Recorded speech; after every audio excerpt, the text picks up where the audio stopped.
En 2026, le Vietnam déploie une stratégie touristique axée sur la durabilité, la transformation numérique et l'ouverture internationale. Objectif, renforcer sa compétitivité et consolider sa place parmi les grandes destinations mondiales. Tel est le thème principal abordé dans le courrier du Vietnam numéro 9.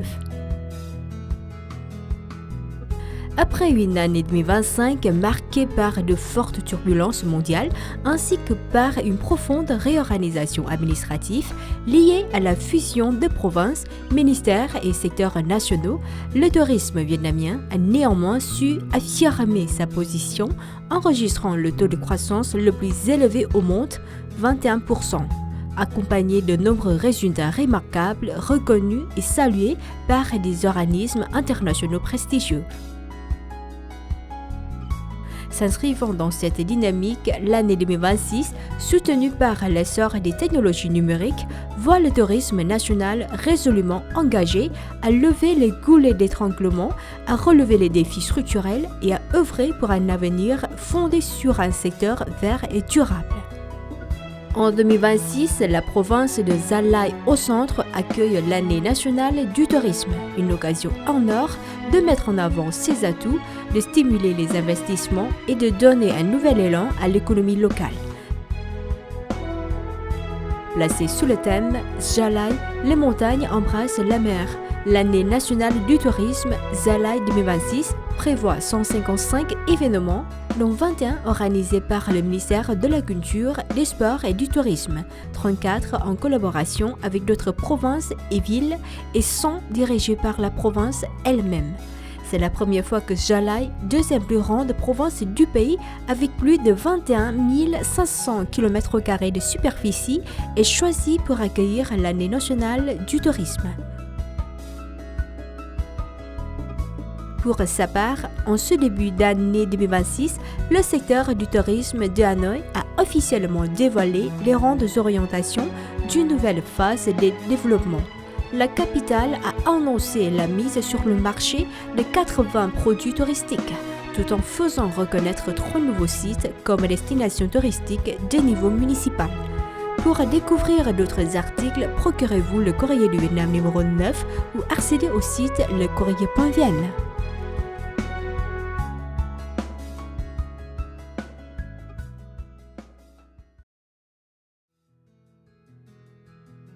Cette année, Hanoï a offert l'entrée gratuite dans 17 sites et monuments historiques du 20 au 22 février, soit du 4 au 6 du premier mois lunaire de l'année du cheval, permettant aux habitants et aux touristes de profiter pleinement des festivités. Cela a contribué à rendre l'atmosphère du Tết encore plus dynamique et animée. De nombreuses zones et sites touristiques ont enregistré un nombre de visiteurs record. Au temple de la littérature Văn Miếu Quốc Tử Giám, le nombre de visiteurs a considérablement augmenté. Pendant les jours d'ouverture gratuite, le monument a attiré un nombre record de 260 000 visiteurs. Durant le Tết, certains sites ont marqué un nouveau développement en matière d'application de la technologie et de renouvellement des expériences telles que la visite mémoire du drapeau avec une démonstration de la technologie 3D mapping à la cité de Thăng Long, des produits touristiques urbains nocturnes. Selon le service du tourisme de Hanoï, durant les 9 jours de vacances du Tết, la capitale a accueilli environ 1,34 millions de visiteurs, soit une augmentation de 36,3% par rapport à l'année précédente. Parmi eux, environ 220 000 étaient des visiteurs internationaux, soit une hausse de 55% par rapport à 2025. Les recettes totales générées par le tourisme ont atteint environ 4,87 trillions de dons, soit une hausse de 40,2% par rapport à l'année précédente. Les principaux marchés internationaux ayant émetteurs pendant le Tết étaient la Chine, la République de Corée, l'Inde, la France, le Royaume-Uni, les États-Unis, Taïwan, Chine et l'Allemagne.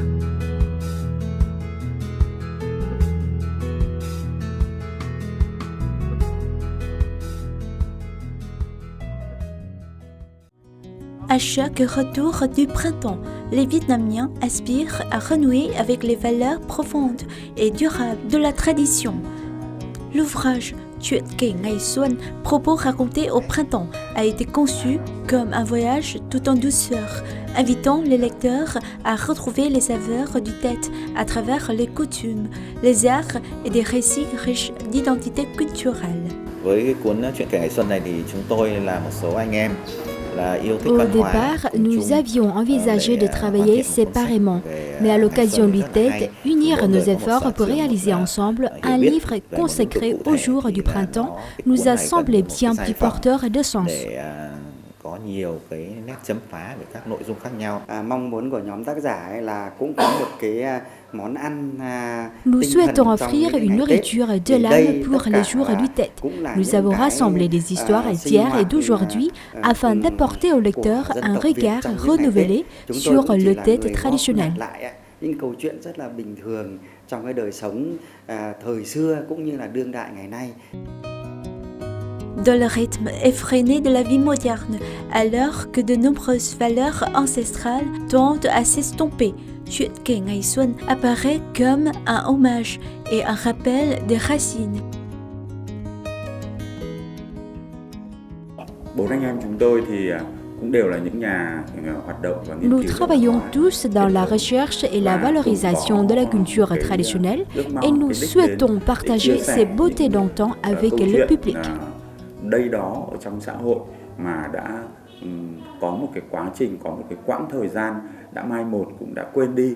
Chỉ là một cái phần nhỏ thôi ạ, để khơi dậy cho mỗi người chúng ta lại ý thức được. Ce livre est une modeste contribution pour raviver en chacun les coutumes propres à chaque région. Văn hóa, tinh thần của mỗi vùng miền được sống dậy và nó được lan tỏa. Sách này kể những cái câu chuyện rất là văn hóa. Le livre raconte avec beaucoup de douceur des histoires sur la culture vietnamienne. Les traditions anciennes y sont restituées avec une grande clarté. Le printemps, saison des commencements et des retrouvailles, demeure sacré dans la conscience des Vietnamiens.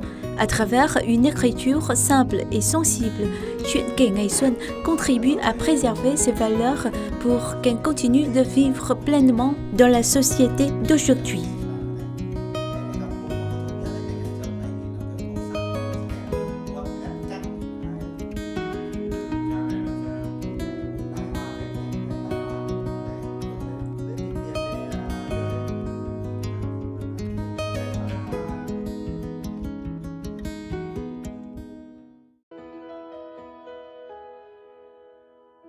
« 25 artistes du projet 39 Concepts ont présenté 90 peintures et sculptures célébrant l'année du cheval lors d'une exposition intitulée Encodage. Chaque artiste a apporté son style unique, caractérisé par des lignes, des couleurs et des effets visuels différents. Ensemble, ils ont insufflé la vie à l'image du cheval dans le folklore vietnamien. 39 Concepts est un projet entrepris par le photographe Lê Nguyên Nhật, fils du regretté peintre Lê Thiết Cương, qui a repris l'exposition d'art zodiacal, un événement annuel créé par le peintre Lê Thiết Cương 1962-2025 et le groupe d'artistes G39. Ce projet est également perçu comme un héritage créatif et un hommage à la mémoire spirituelle d'un artiste ayant largement contribué à l'art contemporain vietnamien.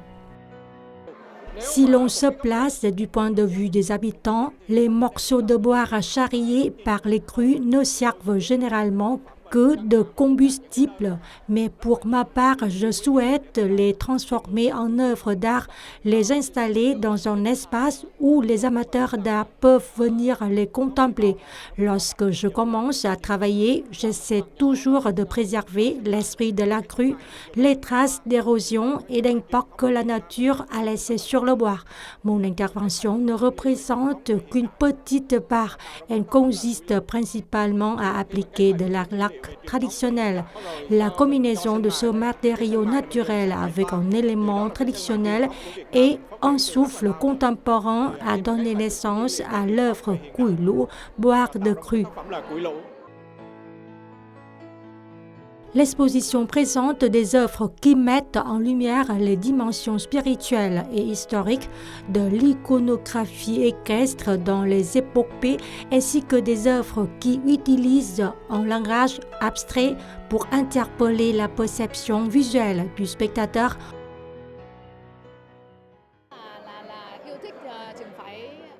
J'affectionne l'impressionnisme, mon style pictural caractéristique et utilisation de la peinture acrylique sur toile, avec une préférence pour les techniques classiques, la superposition de plusieurs couches et la création de multiples niveaux. J'utilise des couleurs vives, chaudes et fraîches dans l'espoir d'insuffler une énergie positive à la nouvelle année à l'image des chevaux toujours en mouvement et d'une créativité sans cesse renouvelée. Je cherche toujours à intégrer une forme de codage dans mes œuvres. J'utilise la céramique issue de la terre même de ma région natale que j'associe à des formes souples afin de créer un langage d'expression qui m'est propre. À travers la figure du cheval de l'année 2026, je souhaite offrir au public un nouveau regard sur l'art. En même temps, j'adresse à chacun mes vœux qu'en 2026, vous puissiez accomplir de véritables pas au galop. Le cheval est un compagnon énergique et fidèle à l'homme. Au fil des siècles, l'image du cheval a continué d'être transmise aux générations futures à travers diverses formes d'expression, certaines privilégiant la numérisation et la technologie. C'est précisément l'idée que nous souhaitons transmettre dans ce projet. À travers le regard des artistes du projet 39 Concept, les chevaux mascottes de cette année 2026 revêtent des formes riches et diverses en termes de matériaux et d'expression, reflétant l'esprit moderne, la numérisation et la transformation culturelle dans le flux contemporain.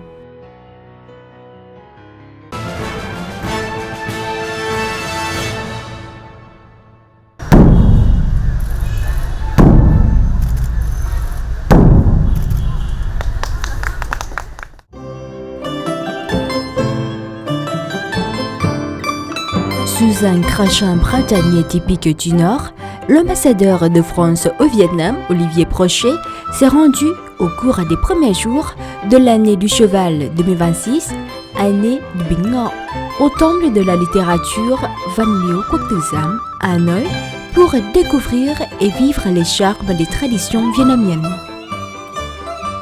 Vêtu de l'ausaï traditionnelle, le diplomate français a exprimé son admiration pour la tradition d'érudition et le respect envers les maîtres et le savoir du peuple vietnamien. L'ambassadeur Prochet a été accueilli par de Ngọc Hà, directrice adjointe du Centre d'activités culturelles et scientifiques de Văn Miếu Quốc Tử Giám, qui lui a présenté l'histoire du site ainsi que les spécificités architecturales remarquables de ce lieu emblématique, considéré comme la première université du Vietnam.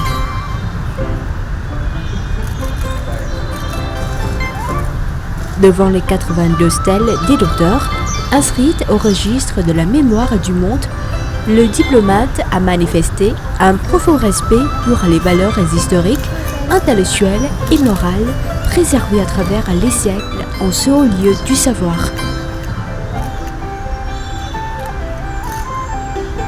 M. Prochet a aussi souligné l'importance du thé traditionnel qu'il a qualifié de beauté culturelle et séculaire et de moments privilégiés permettant aux Vietnamiens de se retrouver dans la chaleur du foyer familial.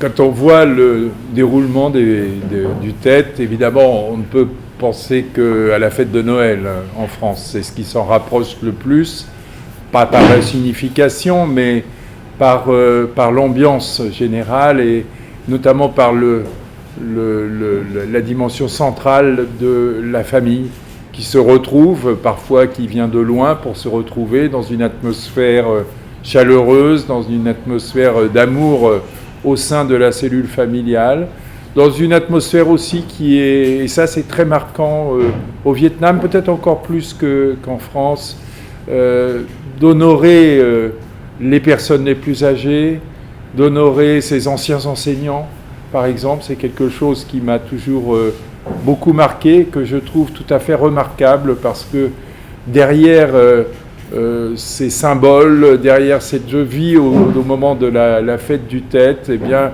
ce sont des valeurs très très fortes, je crois, qui font la force du peuple vietnamien.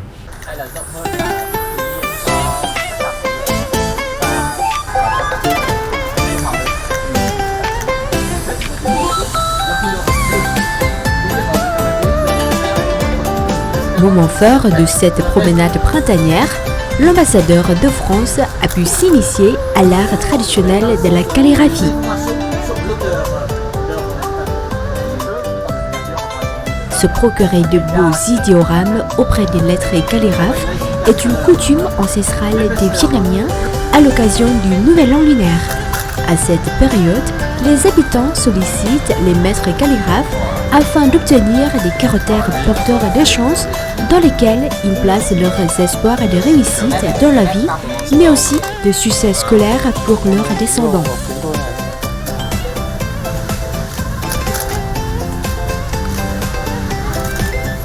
En découvrant cette tradition, l'ambassadeur de France a pris un réel plaisir à tracer lui-même quelques caractères pour célébrer l'année du Noir.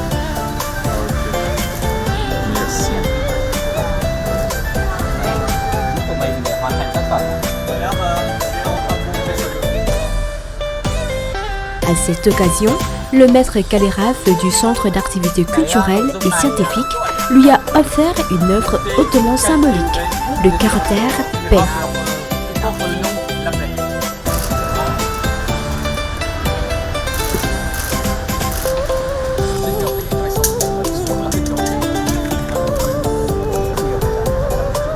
Toujours dans l'enceinte solennelle de Van Mio, les échos du tambour sonnent, tonnerre en français, le plus grand tambour du Vietnam, façonné par les artisans du village de Doi Tam de la province de Ha Nam, province de Nam Dinh actuellement, ont retenti telle une prière annonçant une nouvelle année placée sous le signe de la réussite.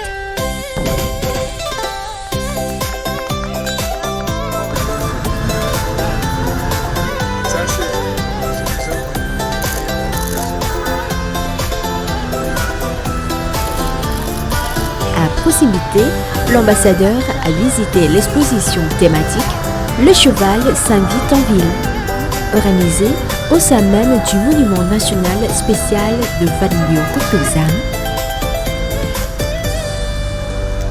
Cette exposition met en lumière des sculptures de chevaux en bois des hauts plateaux du centre, préservant l'empreinte brute des ciseaux et des tailles, sans vernis, laissant apparaître les veines naturelles du bois.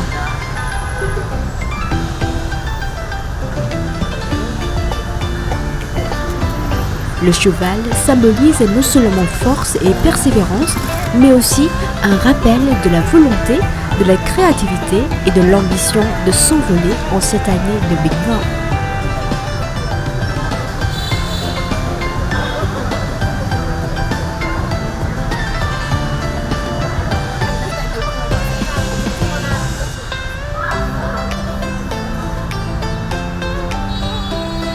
Avant de terminer sa promenade printanière, le diplomate français s'est recueilli et a brûlé de l'encens au l'hôtel du grand maître Chuvanan, 1992-1370. Éminent pédagogue, lettré confucien et figure culturelle majeure de l'époque des Chan, Chuvanan est honoré comme le symbole exemplaire de l'érudition, de l'intégrité et de la noblesse d'esprit des lettrés vietnamiens.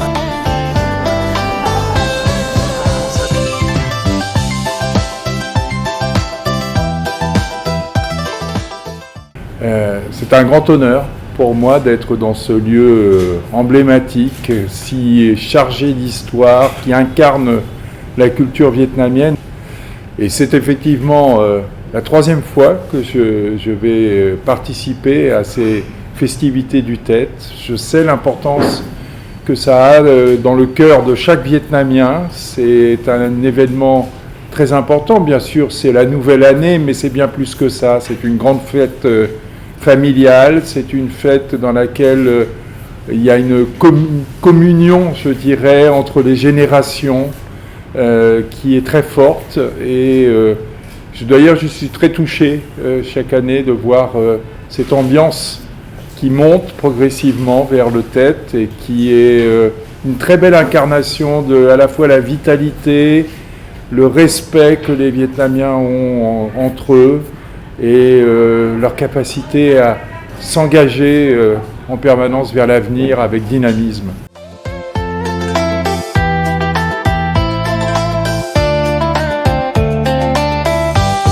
Le Temple de la littérature est le lieu même où le secrétaire général Tô Lâm et son épouse Ngo Phương Ly, aux côtés du président français Emmanuel Macron et de son épouse Brigitte Macron, s'étaient rendus dans le cadre de leur visite d'État au Vietnam en mai dernier. L'année 2025 a ainsi marqué un tournant historique dans la coopération entre le Vietnam et la France, depuis que les deux nations ont officiellement élevé leurs relations au rang de partenariat stratégique global. L'ambassadeur Olivier Brochet a exprimé son souhait qu'en 2026, la coopération franco-vietnamienne continue de se renforcer vigoureusement, s'appuyant sur les projets et initiatives déjà lancés en 2025.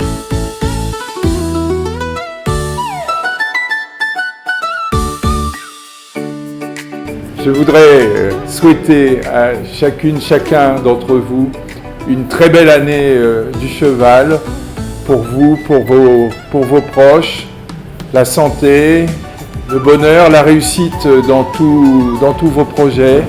Souhaiter également la réussite au Vietnam, qui est un pays qui nous est cher, qui est un pays qui fait des efforts considérables et qui a un très bel avenir. Et donc, avec du fond du cœur, je voudrais dire Chúc Mừng Năm Mới, Vietnam.